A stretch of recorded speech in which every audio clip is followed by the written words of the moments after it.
El Señor esté con ustedes. Y con tu espíritu. Les anuncio el Santo Evangelio según San Lucas. Gloria a ti, Señor.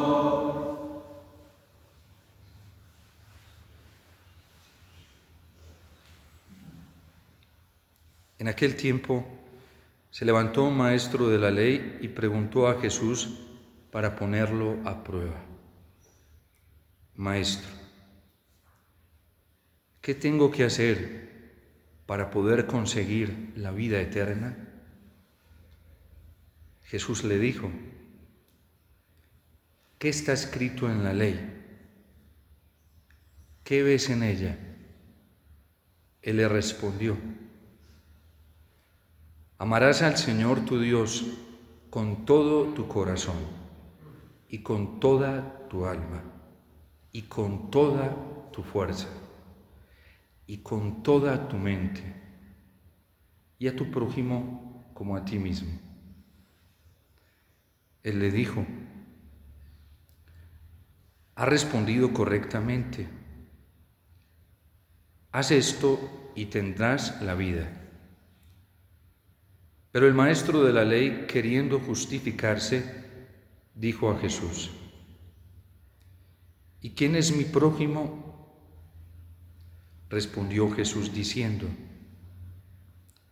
un hombre bajaba de Jerusalén a Jericó. Cayó en manos de unos bandidos que lo desnudaron, lo molieron a palos y se marcharon dejándolo medio muerto. Por casualidad, un sacerdote bajaba por aquel camino y al verlo dio un rodeo y pasó de largo. Y lo mismo hizo un levita que llegó a aquel sitio. Al verlo dio un rodeo y pasó de largo. Pero un samaritano que iba de viaje llegó a donde estaba él y al verlo se compadeció. Y acercándose, le vendó las heridas, echándoles aceite y vino, y montándolo en su propia cabalgadura, lo llevó a una posada para que allí fuese cuidado. Al día siguiente, sacando 2 denarios, se los dio al posadero y dijo: cuida de él, y lo que gastes de más yo te lo pagaré cuando vuelva. ¿Cuál de estos 3 te parece que ha sido prójimo del que cayó en manos de los bandidos? Él le dijo: el que practicó la misericordia con él. Jesús le dijo: anda y haz tú lo mismo. Palabra del Señor. Gloria a ti, Señor Jesús.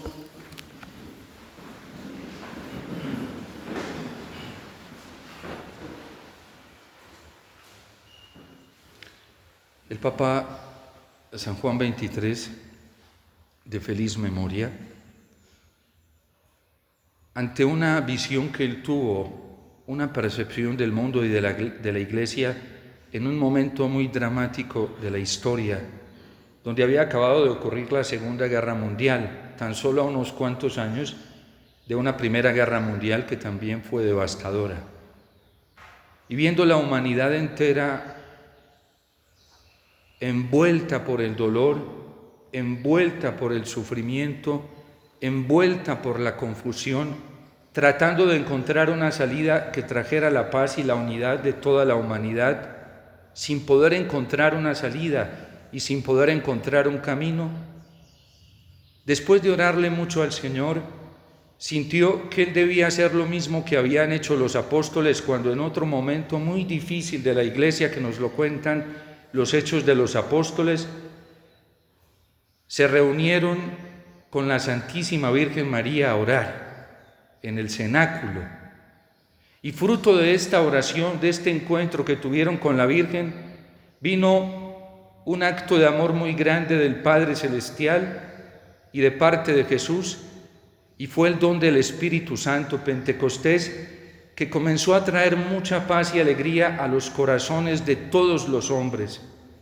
En esa primera predicación de Pedro, cuando después de recibir este don del Espíritu Santo, sale a anunciar lo que él está viviendo, lo que está experimentando, la gente siente conmoción en su corazón, y allí habían partos, medas, elamitas. Nos dice San Lucas que había gente de toda la humanidad allí en Jerusalén, que estaban buscando y necesitando lo mismo que necesitaban estos apóstoles, y que se les estaba ofreciendo lo mismo que ellos habían experimentado.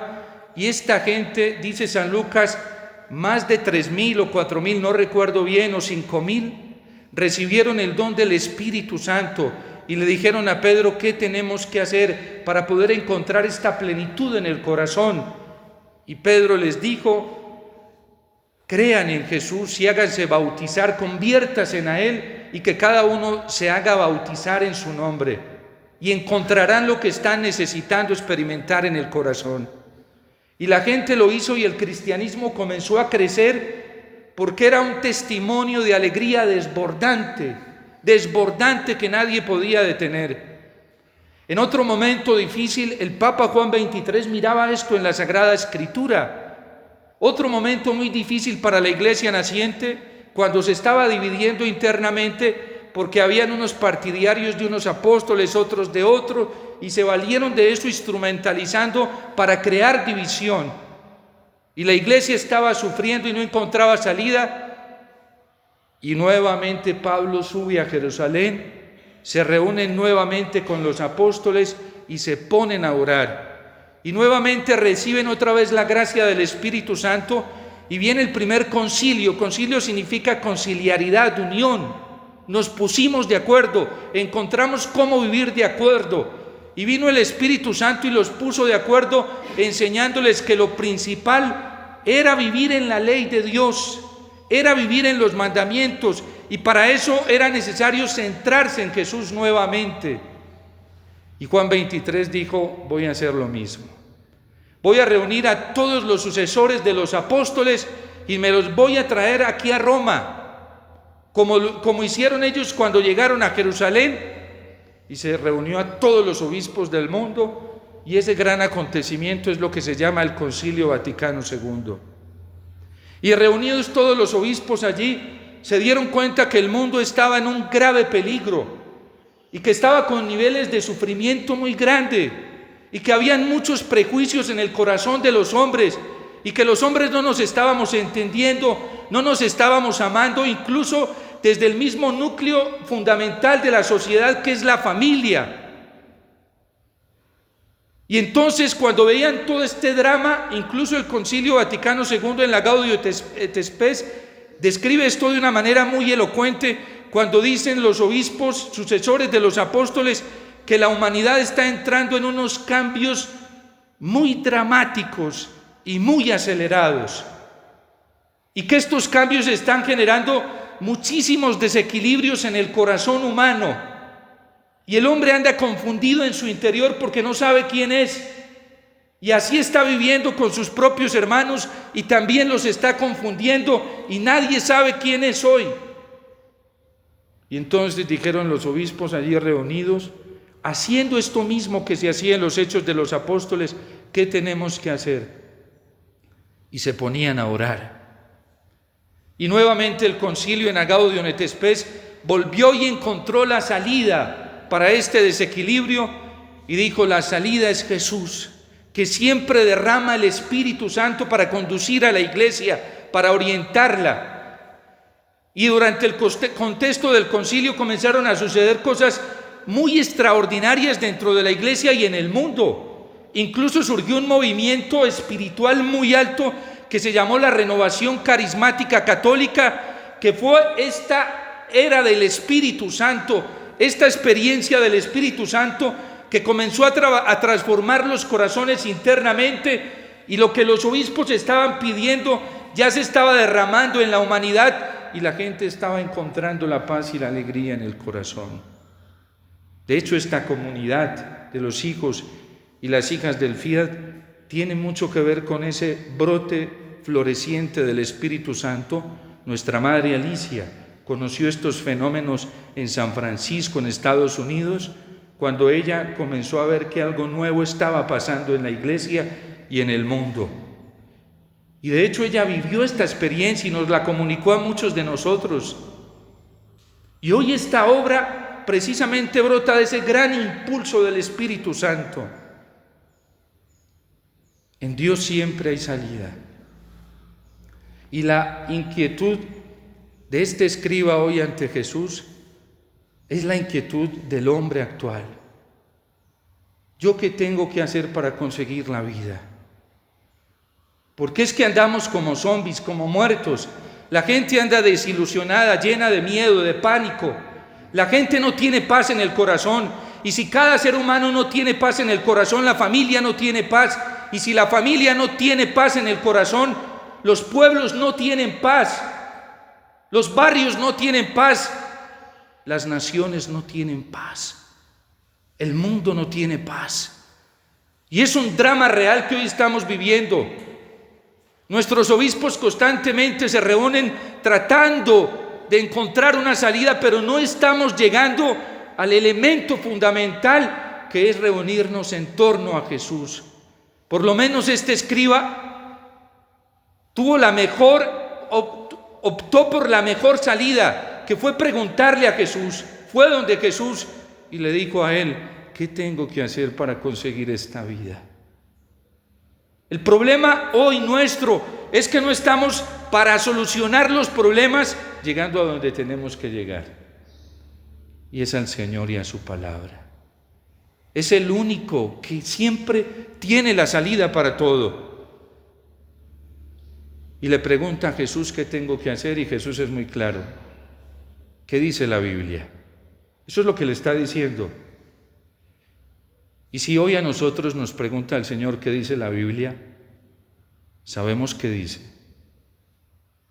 Hoy hay cantidad de católicos bautizados creyentes que suponen lo que dice la Biblia, no saben lo que dice la Biblia. Yo me he encontrado con católicos cargados de ignorancia y desconocimiento que me dicen: padre, yo no estoy de acuerdo con lo que usted dijo. ¿Y por qué no estás de acuerdo? A ver, cuéntame. Yo hago el ejercicio de escucharlos, sin molestarme, y cuando quieran hacerlo, bienvenidos, ¿sí? Sin molestarme, sin enfadarme, y cuéntame, ¿por qué no estás de acuerdo? Padre, porque el Señor no es así, no es así, no es así, no es así. Un día me decía alguien: es que el Señor corrige con amor. Y le dije: a ver, dime para ti qué es una corrección con amor. No, que a uno no le llamen la atención, que a uno no lo regañe. Le dije: ya estás contradiciendo el sentido propio de la corrección. Porque el sentido etimológico de la corrección es eso. Así estamos de ignorantes. Y es sabido y es natural que una corrección no nos gusta, nos duele. Lo dice la carta a los Hebreos en el capítulo 2, en el instante que estamos equivocados. ¿Cómo quisieran que te corrigiera? Así, así. Le dije: yo les digo, ¿sabes qué? ¿Y tú dónde aprendiste eso? Padre, en la palabra de Dios, muéstrame dónde está. Padre, no sé en estos momentos, pero yo después se lo busco y le digo. Esa es la gravedad irracional de ignorancia en la que estamos hoy. Nos volvemos hasta atrevidos. La gente no tiene familiaridad con la palabra de Dios, no sabe qué dice. No sabe qué dice la ley del Señor, porque nunca cogen una sagrada escritura para orarla, meditarla seriamente, con la conciencia de que el Señor les va a hablar allí.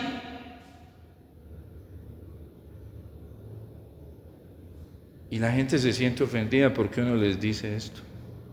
Si es una ayuda, es una corrección, y la corrección es amor. Solo el que ama verdaderamente es capaz de corregir. El que no corrige es una alcahueta, porque no le interesa el destino de nadie, no le importa el otro, es un insensible, es un indolente. Pues que cada uno se salve como pueda. Nada más dañino en el amor hoy que no ayudarle a nuestros hermanos y ayudarnos unos y otros a coger el camino de la salvación. Por lo menos este escriba sabe lo que dice la ley. Jesús no le dice en ningún momento que está equivocado. ¿Qué lees? Y está muy bien centrado porque dice, lo primerito es que hay que amar a Dios no a medias tintas, con todo el corazón. Y el primer mandamiento nos dice que hay que amar a Dios por encima hasta de esposo, de esposa, de papá, de mamá, de hijos, de hijas, así es. Sobre, dice, todas las cosas, no en vez de todas las cosas, o como todas las cosas. Ese ya no es amor verdadero a Dios. A Dios se le ama por encima de todo. Hace poco alguien me preguntó, me dijo, padre, ¿qué pecado? Sí, y no lo digo por lástima, lo digo por compasión.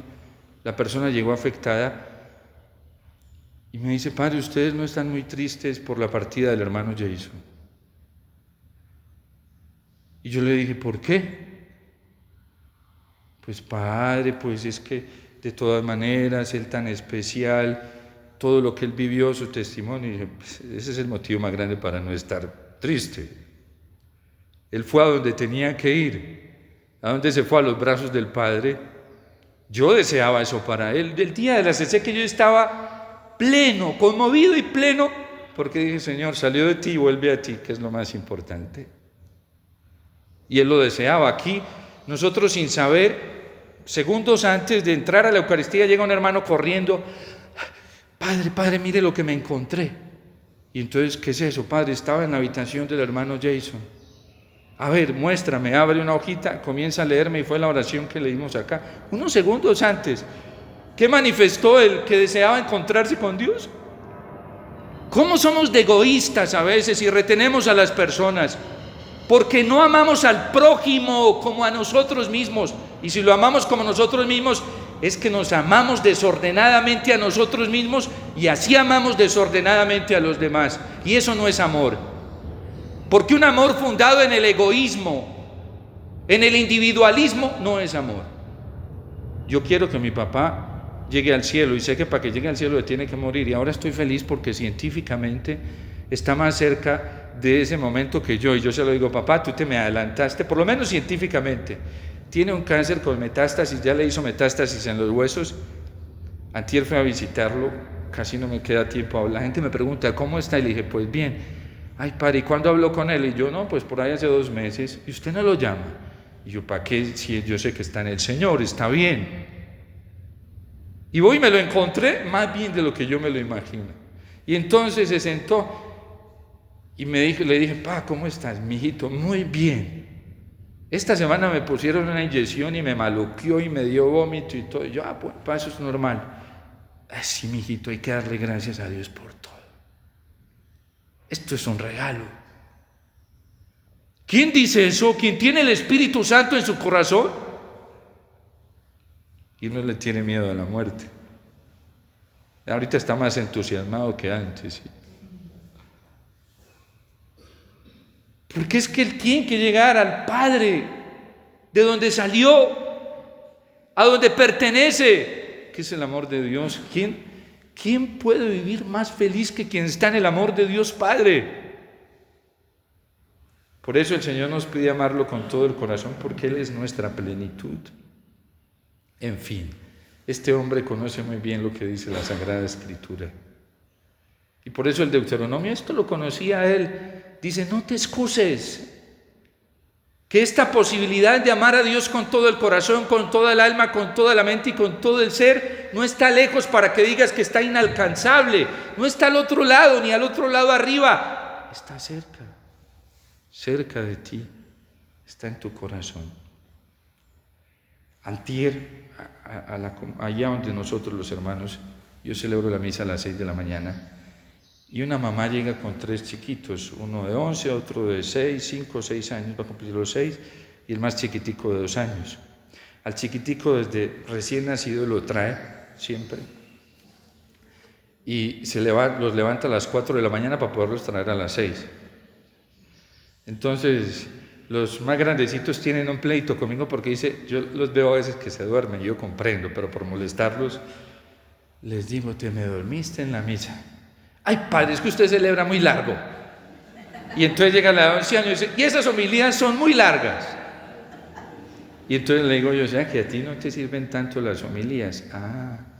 Y entonces llega y le dice la mamá, a ver, dime, ¿qué dijo el padre ayer en la homilía? Y comienza, la que no dice que son largas las homilías, la repite.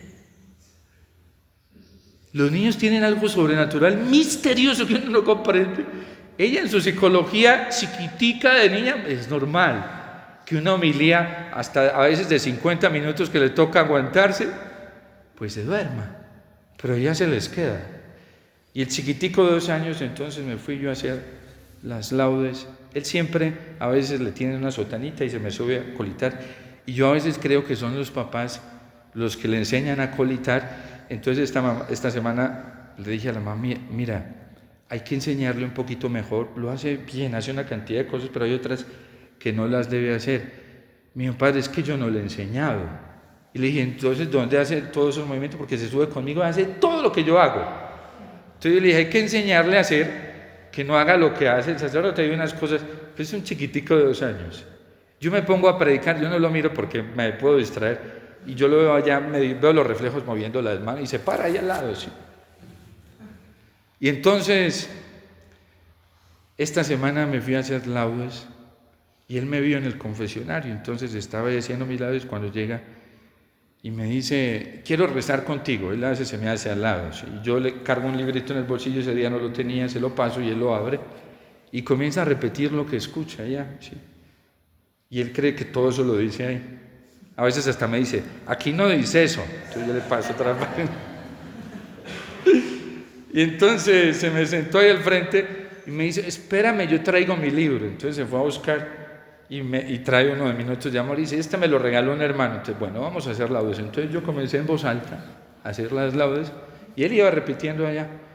Y frente a él, a 1,5 metros, menos de 1,5 metros, hay una matera con una jardinera y llegaron 2 pajaritos en esos momentos. Y eran brincando ahí. Yo no lo había percibido y él se quedó así. ¡Ah! Pajaritos, me dijo.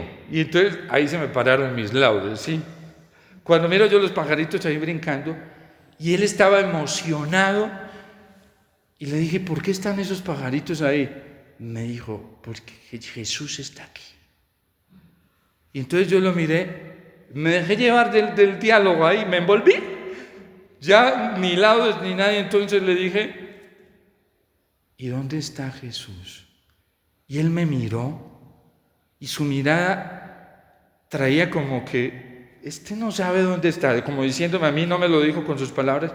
Y entonces yo lo miré y yo sentí que él quería escuchar eso y le dije, es que Jesús está en ti. Y otra vez se le aguaron los ojos y ese niño estaba convencido de que Jesús estaba en él y que por eso llegaron esos pajaritos.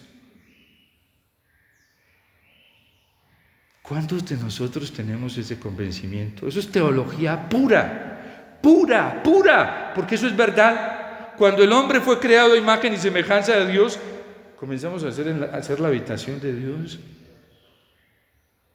Cuando en el bautismo fuimos bautizados, nos convertimos en su templo.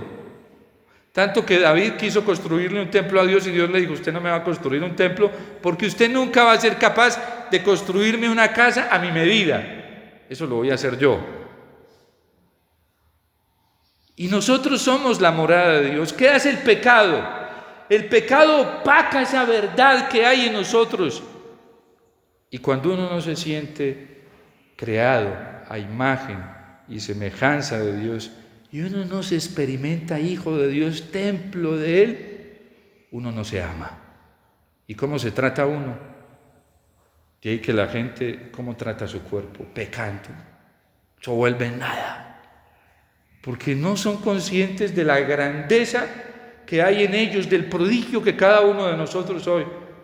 ¿Y cómo anda la gente llena de celos, de envidia, buscando afuera lo que deberían descubrir adentro? y queremos amar a los demás como a nosotros mismos. Una persona que no se valora, que no se ama a sí misma, porque no se sabe hijo, hija de Dios, criatura de Dios, ¿cómo va a amar al otro? Y hoy encontramos gente así en la iglesia, es que hay que amar al prójimo, hay que hacer esto, y todo es un fracaso. Porque hasta que tú no encuentres esa verdad del amor de Dios en ti y lo experimentes, nunca vas a amar al otro verdaderamente, lo vas a explotar. Y por eso en las relaciones familiares ustedes, esposos, se vuelven tan conflictivos. Esposo, primero descúbrase en ese amor tan grande que Dios le tiene para que pueda amar verdaderamente a su esposa. San José no tenía ni siquiera que decirle palabras a la Virgen. Estaba tan convencido de la presencia de Dios en él que la Virgen todo lo veía por efecto. Y eso la enamoraba a ella de él, la hacía sentir tan segura, porque era un hombre que vivía del amor de Dios. La Virgen no tenía que decirle nada a San José, ni palabras bonitas, ni cenas románticas, ¿sí? Ni ir a buscar lugares solitarios para poner unas baladas y ahí todo. No era eso. Eso es pura fanfarronería. Es que vivía ella inmersa en el amor de Dios y eso lo reflejaba en su mirada. ¿Cómo gozaría San José mirándole los ojos a la Virgen? Si que veía en los ojos de esa mujer todo el amor de Dios. Nosotros vivimos aquí al lado de una mujer santa, que uno llegaba y estaba con ella. A mí a veces se me pasaban hasta 3 horas o más con la María Elisa, encerraba allá en la habitación con ella. Y dele sin acabar, porque una mujer que transmitía el amor de Dios. ¿Pero por qué lo transmitía? Los que vivimos con ella sabemos por qué. Esa mujer casi no dormía y no se tenía que esforzar. Desde muy temprano en la madrugada vivía en oración.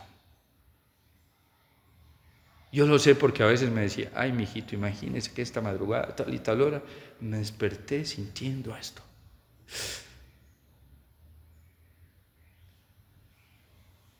Cuando se vive en esa gracia del amor de Dios.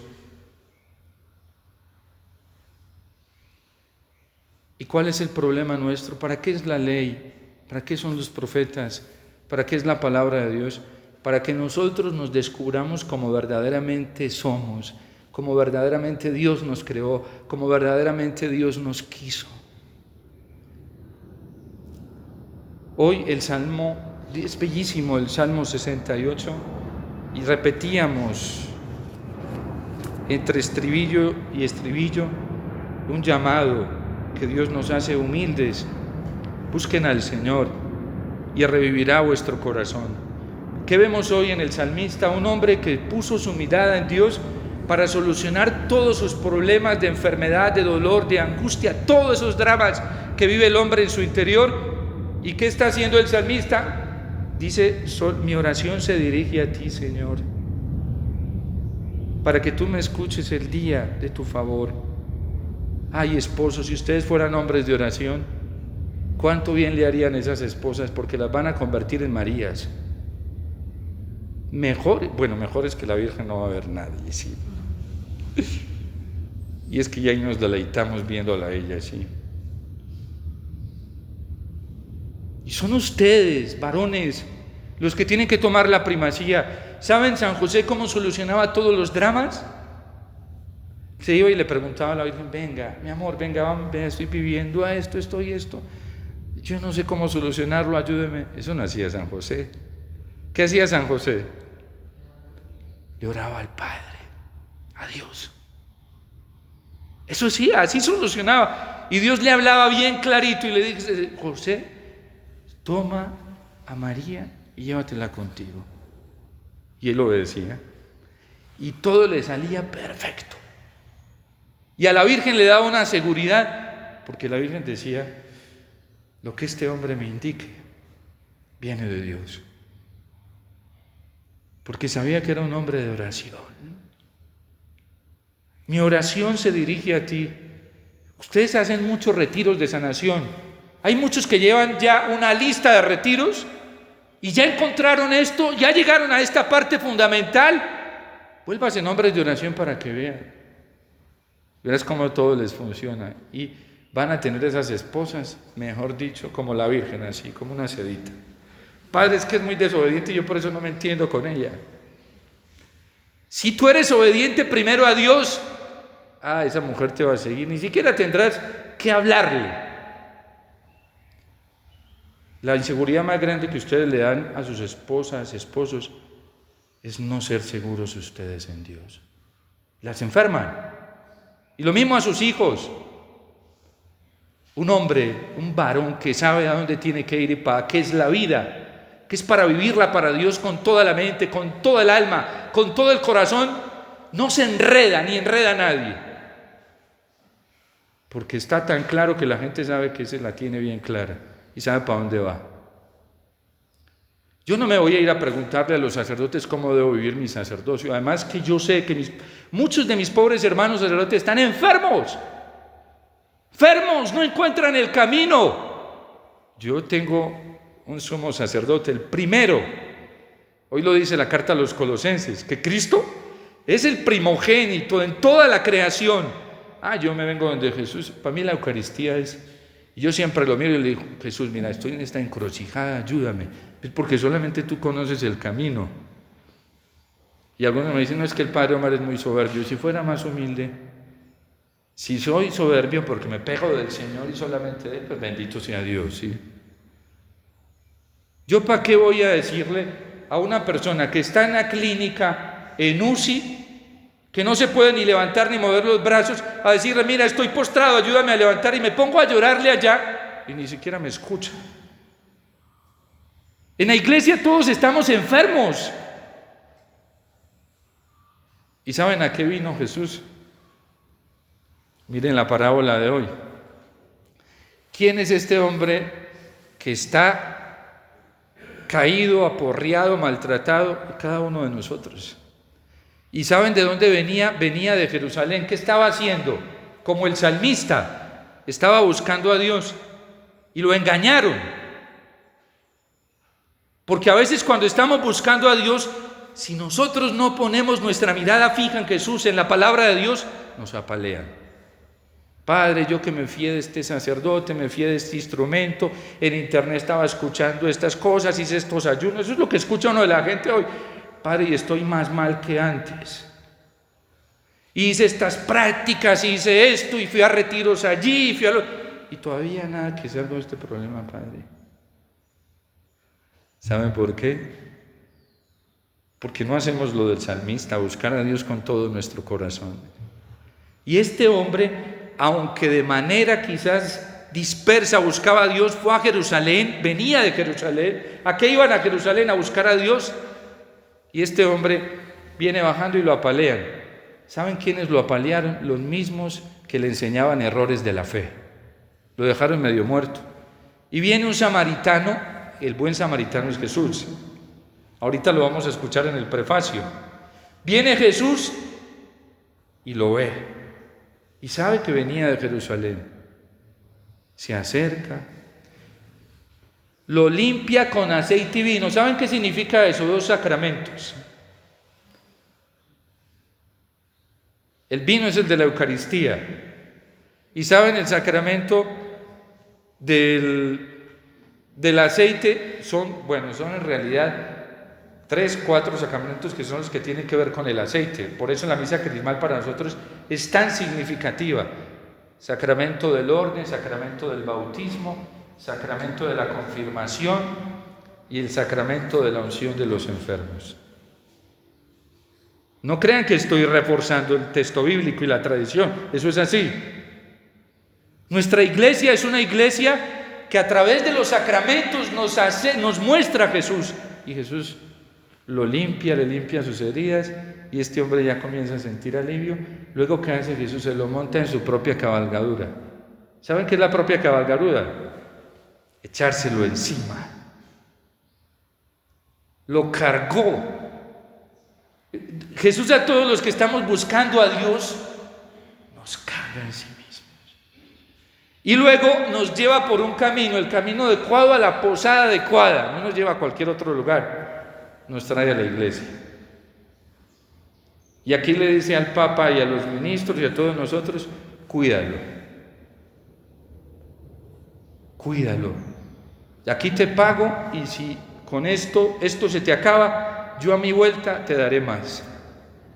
Esa es la tarea que tienen los obispos, que tenemos los sacerdotes, que tenemos los que tienen los diáconos y que tienen ustedes padres con sus hijos.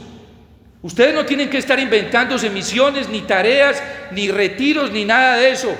Su comunidad son su esposa, su esposo y sus hijos. Pare de contar, no más.